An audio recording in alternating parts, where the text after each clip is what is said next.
इस वक्त जो अब से थोड़ी देर पहले जो जानकारी दी गई केंद्रीय स्वास्थ्य मंत्रालय की तरफ से, जिसमें भारत में कुल जो तादाद बताई जा रही है कोरोना संक्रमितों की, कुल मरीज अब तक 13,383 जिनकी तादाद पहुंच चुकी है, यानी कि करीब 13,500 के आसपास मरीजों की संख्या पहुंच चुकी है और अब तक 437 लोगों की मौत हो चुकी है।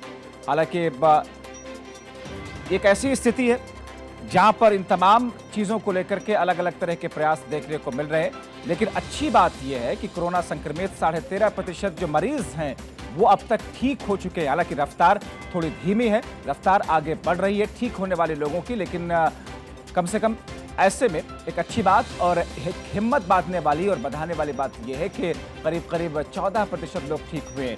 लेकिन कहा यह जा रहा है कि जो वैक्सीन तैयार किए जाने की प्रक्रिया है इस वक्त विश्व के अंदर और भारत के अंदर वो भी जोरों पर है। हालांकि जो तादाद है ठीक होने वालों की उसका आंकड़ा 1794 है। यहाँ तक कि देश में एंटीबॉडीज पर भी काम हो रहा है, यानी कि एंटीवायरल ड्रग पर काम जारी है। इसकी वैक्सीन को लेकर के जो कोशिशें हमारे एक्सपर्ट्स कर रहे हैं उसमें काम तेजी से आगे बढ़ रहा है और ऐसी स्थिति में इस संक्रमण के चैन को तोड़ने के लिए प्रयास जो केंद्र सरकार की तरफ से कर रहे हैं, हालांकि अलग अलग मौके पर उसमें बड़ी कामयाबी भी देखने को मिलती है, लेकिन